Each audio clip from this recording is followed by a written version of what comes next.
You ever get one of those days where nothing seems wrong, but you feel wrong? That was Thursday.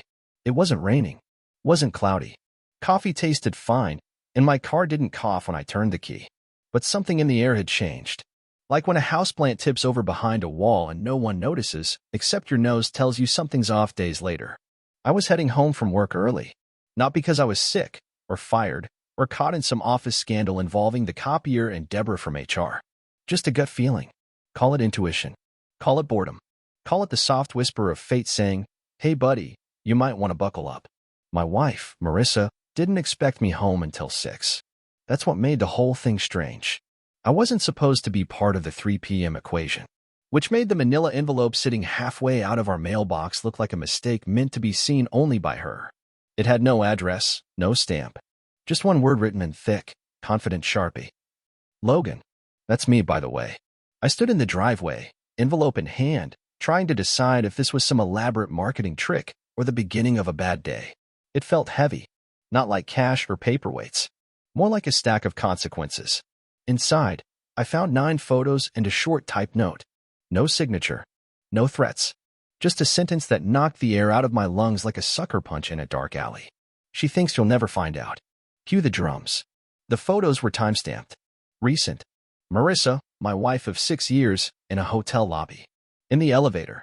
Entering a room with a man in a navy suit. Always the same guy. Always his hand just a little too familiar on her lower back. Always her smile a little too real. I didn't scream. I didn't throw things. I just stood there with a wind tunnel in my chest. You ever look at someone you thought you knew and realize you never even scratched the surface? That was the moment I stopped being married in my heart, even though my ring was still on my finger. I didn't go inside right away. I sat in the car, envelope on the passenger seat, engine humming like nothing in the world had changed. Except, of course, it had. My marriage was now a photo album I didn't take. You'd think I'd be fuming, crying, screaming into the steering wheel like some midlife movie montage. But instead, I felt calm, dangerous calm, like the ocean before a tsunami. You know something's coming, but no one's screaming yet. I watched our house, the windows I cleaned every spring, the little flower bed Marissa insisted on planting even though neither of us had a green thumb. Funny how you start noticing things right before they stop being yours. At 3:23 p.m., I walked inside like nothing had happened. I even wiped my shoes on the mat that said, "Love grows here. Love grows here." I should have burned it. The house smelled like cinnamon. A candle, I guessed. Her favorite. I followed it to the kitchen and saw Marissa at the counter, scribbling notes on a grocery list like she wasn't moonlighting as someone else's date in a Marriott downtown. "Hey," she smiled, surprised. "You're home early." "Yeah," I replied, dropping my keys in the bowl. Traffic god showed mercy. "Lucky you." She went back to the list, casual, unfazed. That was when I knew. Not from the photos. From her ease. She had no fear. No guilt. Like she'd already decided what parts of her life deserved honesty, and I didn't make the cut. I watched her for a few seconds. Really watched her. The rhythm of her handwriting. The way she tucked her hair behind her ear. I used to find that endearing. Now it felt like I was watching someone else's wife play pretend. I didn't bring up the photos. Not yet. That would be too easy. And I've never been a fan of easy. Instead, I said, thinking of doing something different for dinner tonight. She raised an eyebrow, intrigued. "Oh yeah? What were you thinking?" I smiled. "Surprise me." The funny thing about betrayal is how fast your mind turns into a crime scene technician. Every word, every glance, every "I'll be home late" suddenly becomes evidence. That night, Marissa made salmon. Her forgive me dish. I watched her drizzle lemon like a woman who hadn't already poisoned the well, smiling like she was just happy to have me home. If she noticed I wasn't touching my fork, she didn't mention it. Or maybe she didn't care. Halfway through dinner, she pulled out her phone and muttered, "Ugh, Sarah again." Sarah. Her coworker who conveniently popped up every time she needed a reason to vanish. Apparently, Sarah was the most emotionally unstable, needy, schedule-wrecking woman in North America. I reached for my water. "Tell Sarah I said hi." Marissa didn't look up. "She says hi back." No, she didn't.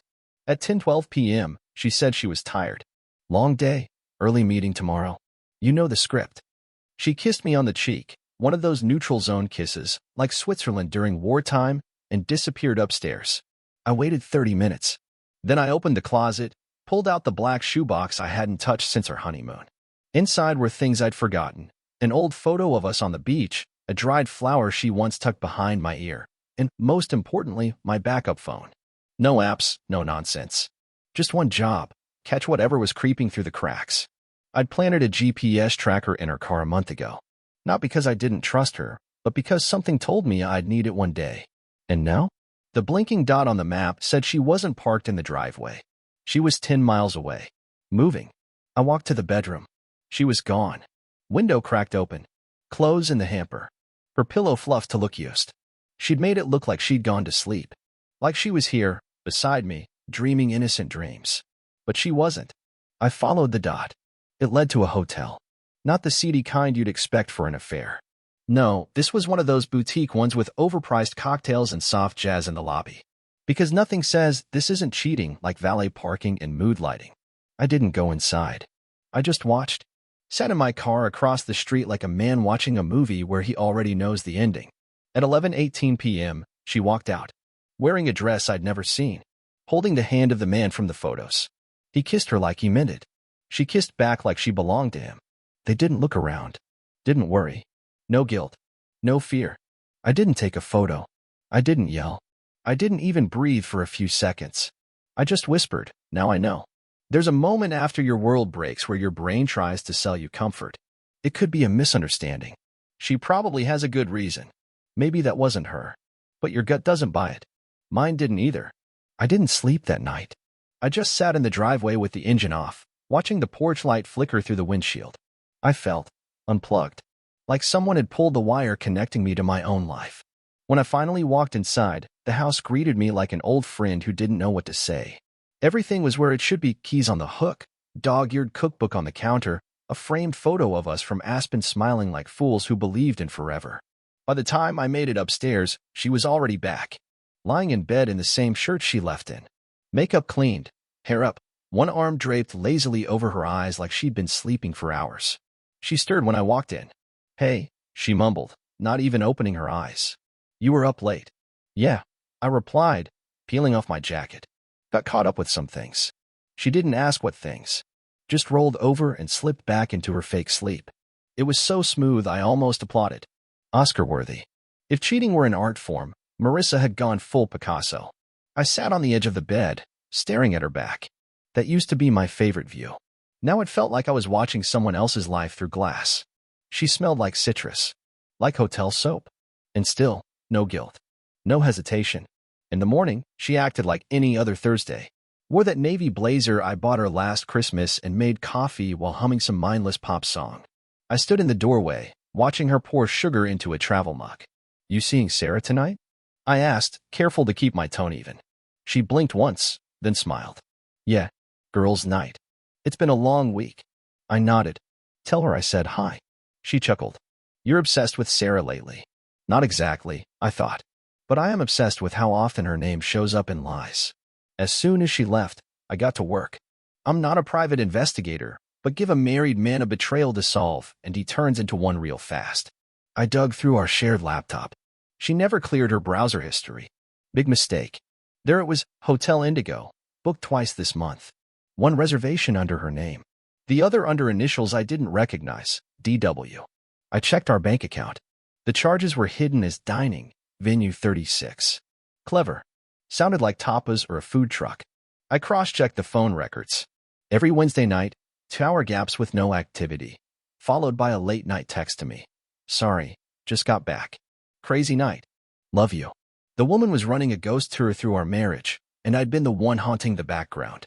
At lunch, I met up with Michael, my best friend since college. He knew something was up the second I sat down. "You look like someone stepped on your soul," he said, sliding a beer across the table. "Talk to me." "She's cheating." He blinked. "Marissa." I nodded. Michael leaned back, let out a slow whistle. "You sure?" I slid the photos across the table. His face hardened. "Wow," he muttered, flipping through. "That's definite." "Yeah." He looked at me, eyes sharp. "What are you gonna do?" I didn't answer, because I didn't know yet. Part of me wanted to call her out right then. Toss the evidence on the table like a royal flush and watch her stammer through excuses. But another part, the quieter one, that part wanted her to keep playing her game. Because I had something bigger in mind. I just didn't know what yet. Not revenge. Not yet. Something worse. Something careful. That night, she came home late. Smelled like wine and a lie. She crawled into bed, kissed my cheek, and whispered, "You're too good to me." Oh, I am, I thought. She fell asleep instantly. People with clean consciences usually do. We're sociopaths. It's hard to tell the difference when your heart's cracked wide open. I stayed awake, staring at the ceiling, counting lies instead of sheep. I've been playing defense for too long. Waiting. Reacting. Hoping the truth would fall into my lap like a letter from karma. No, that wasn't going to work anymore. I reached over, pulled the envelope from the nightstand, the one with the pictures and the anonymous note, and I opened it again under the moonlight. Stared at the line one more time. She thinks you'll never find out. Wrong. I did. And now? Now it was her turn to live in the illusion. Because if Marissa wanted to keep playing house with me while vacationing in someone else's bed, fine. But the house was mine. The story was mine. And the ending? Oh, that would be mine too. When people say keep your enemies close, they don't usually mean sharing a bed with them. But that's exactly what I did. Day after day, I kissed her good morning and passed the coffee like nothing was burning beneath the surface. She smiled like she still believed she had me. That was the secret weapon she didn't know I knew. That gave me time. And time is a dangerous gift in the hands of a quiet man with a bruised heart and a long memory. It started small. One morning, I accidentally loaded the dishwasher wrong. Marissa liked the plates facing a certain way. Said it helped her feel in control of the chaos. So I rotated every plate backwards, fork side down, and closed it like nothing happened. That night she opened it, paused, then stared at me from across the kitchen. "You always put the forks tines up. What's going on?" I shrugged. Must have been distracted. She watched me for a moment longer, then dropped it. Strike one. Later that week, I moved her shampoo into my side of the shower. Just enough to make her question her memory. Then I forgot the name of her favorite wine, picked up the wrong one, and acted like it was a thoughtful surprise. "Oh," she said, faking gratitude. "That's sweet." Strike two. These were not acts of revenge. They were calibration. I was testing how much she noticed, how often she paid attention, if she'd flinch when the cracks started to show in the world she'd built on a lie. She didn't flinch. She adjusted. By the time we were 3 weeks post-envelopes, I'd built a spreadsheet, a real, honest-to-God Excel document labeled Budget Forecast Q4. Inside was a timeline of every Wednesday lie, every mysterious hotel booking, every lipstick shade she never wore around me, columns and color codes, conditional formatting and all. Cheating is chaos. I made it math. And while I documented her betrayal like a forensic accountant, she kept showing up like a sitcom character who thought she was nailing every line. Even laughed at my jokes again. Which was impressive, since I'd stopped being funny the day I found out she belonged to someone else every Wednesday night. One Saturday morning, she leaned across the table, smiling at her phone. "What's that?" I asked, casual as coffee. "Oh, just Sarah being ridiculous," she said, tossing it face down. "Right." I made a mental note of the time, 10:41 a.m. Then when she got up to shower, I opened her phone and took a photo of the lock screen. One name, one emoji, D. Wineglass. Not Sarah. Not even close. A man who signs his text with a wineglass emoji? That's not a friend. That's a role she auditioned for with lipstick and lies. That night, I backed up her texts. Every sweet nothing. Every hotel plan. Every "you make me feel alive again" face-blowing kiss dot. Alive again. She was married to me, but she came alive for someone else. Funny. I felt the opposite. The next phase started quietly. Step 1. I removed my name from the joint credit card and opened a separate one. Auto bills? Redirected. Netflix? New login. Spotify? I left her playlists but took the account. Petty? Maybe. Strategic? Definitely. Step 2. I pulled $15,000 from savings and transferred it to a brand new checking account she didn't know existed. She'd notice if I drained it all. But a slow leak? A gentle siphon? That's just a glitch with the app, right? Step 3. I updated the deed on the house. It had been in both our names, but I spoke to a real estate attorney and found a loophole tied to inheritance. The property originally belonged to my grandfather. Marissa had never cared about the paperwork, only the decor. Now her name was off the title. Quietly. Legally. She was sleeping in a house she didn't own, funded by a man she thought was too naive to notice the shift in her perfume. And that man? He was building an exit disguised as normalcy. One evening, she walked into the living room wearing that soft sweater I used to love back when love still meant something. She curled up next to me on the couch. "Movie night?" she asked. "Sure." We watched something with explosions and poor dialogue. She laughed at the parts where people were supposed to. I didn't. Halfway through, she reached for my hand. I let her take it. I didn't squeeze back, and she didn't seem to notice. That's when I knew she was already gone. Emotionally, she had exited stage left months ago. But physically, she was still here. Still eating the food I bought, kissing the man she lied to, thinking her secret life was hers alone. But it wasn't. Not anymore. One Wednesday, I followed her. She left at 6:13 p.m. in the blue dress I hadn't seen in a year. The kind you wear when you don't want to be someone's wife, you want to be someone's new adventure. I stayed 3 cars behind.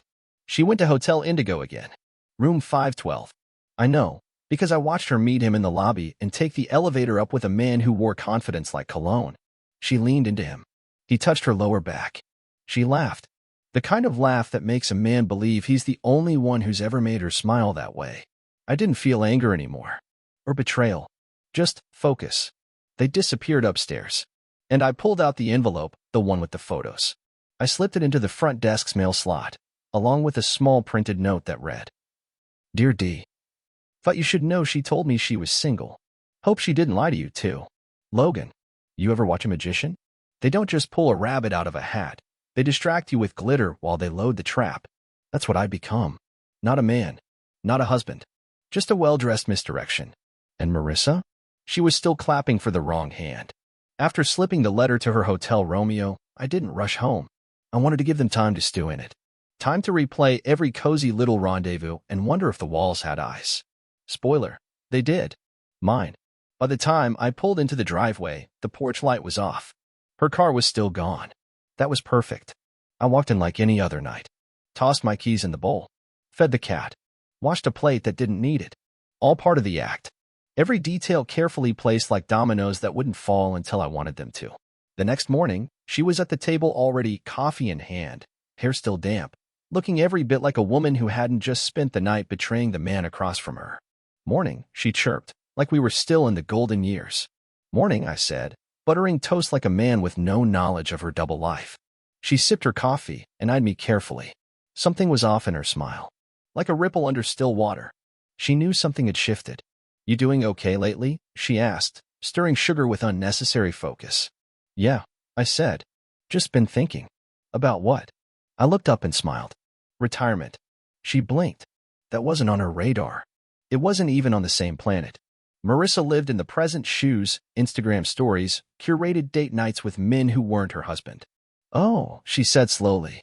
"That's a little early to be talking about, isn't it?" "Maybe." I chewed my toast calmly. "But I've been looking at the numbers. Downsizing, cutting unnecessary expenses, revisiting investments." There. I saw it. A flicker in her pupils. Unnecessary expenses. That was code, and she heard it loud and clear. She changed the subject fast, talking about some podcast she'd heard and how we should start traveling more. It was her usual deflection strategy, build a fantasy, avoid the question. I nodded along like she still had me on a leash. But my leash had snapped 3 Wednesdays ago. The next part of the plan was timing. I waited until Friday. She always had wine on Fridays. Usually 2 glasses in, she let her guard down and turned affectionate. Not the kind of affection you give your husband out of love. No, this was guilt management. Damage control disguised as intimacy. That night, she poured a glass of Sauvignon Blanc and slid next to me on the couch.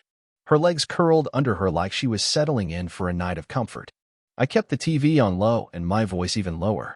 "I've been thinking about us," I said. She tensed ever so slightly. Took a sip to buy time. "Oh yeah." I nodded. "About what's missing. What we could do to get closer." Another sip. A longer one. "I've noticed we've been a little distant," she admitted, folding into her act. "But I think it's just the stress. Work's been insane. That's what they always say. It's either work, family, or you've just changed. Right?" I said. "Which is why I've decided we should take a weekend off. Somewhere quiet." Now she smiled. Relief mixed with wine. "Really? That sounds amazing." I smiled back. "I already booked it." She paused. "Wait, already?" "Yep. I wanted it to be a surprise." She tilted her head, curious. Where? Cabin in the mountains. Private. Secluded. Just us. She beamed like a woman still winning the game. Inside, I was already planning the end credits. We left the next Friday. I told her to pack light. Just enough for 2 nights. She threw in her little weekend bag, the one with the leather straps and fake initials she claimed made it look elegant. We drove up through winding roads and pine trees in thick silence. I didn't play music. She didn't ask. The cabin was small, cozy, and miles away from anything that looked like cell reception. It had a fireplace, a clawfoot tub, and a balcony that stared into endless trees. She loved it. This is perfect, she said, setting her bag down. I nodded. Just wait. Gets better. Dinner was steaks I grilled out back. She poured the wine. A different brand this time, cheap but strong. The kind that dulls judgment just enough to blur outlines. We ate quietly, with the sound of wind in the trees and a fire snapping in the background. When dessert came, a store-bought chocolate tarts, I poured her one last glass. To us, I said, raising mine. To us, she echoed, not realizing she was toasting to her own finale. Later, as she slept upstairs in the cabin bed, I walked outside to the deck. The stars were out. No city noise. Just silence and moonlight and one very calm man holding the final draft of his script. I'd left a package on the bed next to her. Inside were the printed text threads, photos, booking receipts, and a letter in my handwriting. Marissa, I wanted to give you the chance to come clean. You didn't. I gave you comfort, stability, loyalty. You gave me secrets, emoji lovers, and silence. This cabin isn't for us to reconnect. It's for me to say goodbye with dignity before I move out Monday and file the papers. The house is no longer yours. The bank accounts are empty. The passwords are changed. Keep the wine glasses. You'll need them. Logan. I didn't wake her. I just took my bag, started the car, and left her there with her own reflection. No yelling. No drama. Just truth. And silence. By the time Marissa woke up in that cabin, I was already halfway back to the city. No texts. No calls. Not because her phone was dead, but because she had no signal and I had no intention of explaining myself. The letter said it all. She had always been good at lying, but she'd built a life out of illusions and missed the one detail that mattered most. I don't bluff. Back home, I finished the last of the cleanup. Moved out everything that mattered to me. My guitars. My books. My father's old watch. The stuff with soul. What I left behind was just noise, half-used makeup, her decorative pillows, and the live laugh love sign she bought during her Pinterest phase. I hope she saw the irony when she walked in and read it alone. I canceled her gym membership. Not out of spite, but principle. She was working out for another man. He can foot the bill now. The locks were changed. The cameras disabled. The joint accounts? Closed. By noon the next day, Marissa had made it back to town. Her first call came through at 12:17 p.m. I didn't answer. The voicemail was the usual performance. Hurt, confused, a little shaken. Logan, I woke up, and you were gone. What is this? What's going on? 5 minutes later, another call. Then 10 texts. Then silence. Not because she gave up, but because she opened the package I left at the front door. Another copy of the letter. Another envelope of evidence. This time stapled to a manila folder labeled. For the lawyer, of course, nothing ends clean when lies have roots. She came to my office. Not to apologize, but to negotiate. I was sipping black coffee when she stormed in, cheeks flushed, rage bottled in designer perfume. You ambushed me, she hissed, standing across the desk. No, I said, calm. I gave you a mirror. Everything we built. Logan, you can't just erase that. I set my cup down. You erased it every Wednesday. Her mouth opened. Closed. Opened again. And for once, she didn't have a script. I made a mistake, she said finally. But we can fix this. No, Marissa. You made a choice. And now you're facing the return policy. She tried to cry. I could see it coming, tears that always worked before. But not now. I wasn't angry anymore. I was indifferent. And there's no more dangerous place for a cheater to find themselves than in the silence of a man who used to care. Before she left, she reached into her purse and pulled out a key. I'll leave. But you'll regret this. One day, you'll look around and realize you pushed away the one person who really loved you. I stood, walked around the desk, and took the key from her fingers. Marissa, I said quietly, I didn't lose you. I released you. And then I walked away. left her standing there in that overpriced blazer and broken dignity. The weeks that followed were quiet. Not peaceful quiet. You see, when betrayal goes public, it spreads like smoke. Her affair became a whisper trail at her office. The man she'd been with? Transferred voluntarily. I'm sure his wife had a few things to say about it when she got the same folder I mailed anonymously. I wasn't proud of that. But I also wasn't sorry. I didn't ruin her life. I just turned the lights on while she was still pretending she hadn't torn the wallpaper off the walls. Marissa reached out once more. A letter this time. Handwritten. Begging for a second chance. She used all the classics. I still love you. I didn't realize what I had. It was just a phase. I folded it in half and slid it into the shredder. Because you don't rescue the person who pushed you overboard and watched you drown. You wave from the shore while they learn to swim alone. A year passed. People asked about Marissa sometimes. Friends. Her sister. A few mutuals at work. I kept my answers short. We grew apart. She wanted something else. I gave her freedom. They nodded, respecting the silence more than the details. But in the quiet moments, early mornings, late drives, the seconds before sleep, I'd still see flashes. Her laughter. That first trip to the coast. The way she used to fall asleep during movies. Memories aren't loyal. They show up uninvited and ask you to feel things you've buried with both hands. But I never missed her. I missed the idea of her. The person she was before the mask slid off. I rebuilt. Got a new place. Nothing flashy. Just mine. Took up boxing. Not because I wanted to fight, but because I needed to learn control in a world that had shaken mine. And slowly, the ache dulled. Not because I forgave her, but because I forgave myself for not seeing it sooner. Somewhere out there, Marissa's still performing.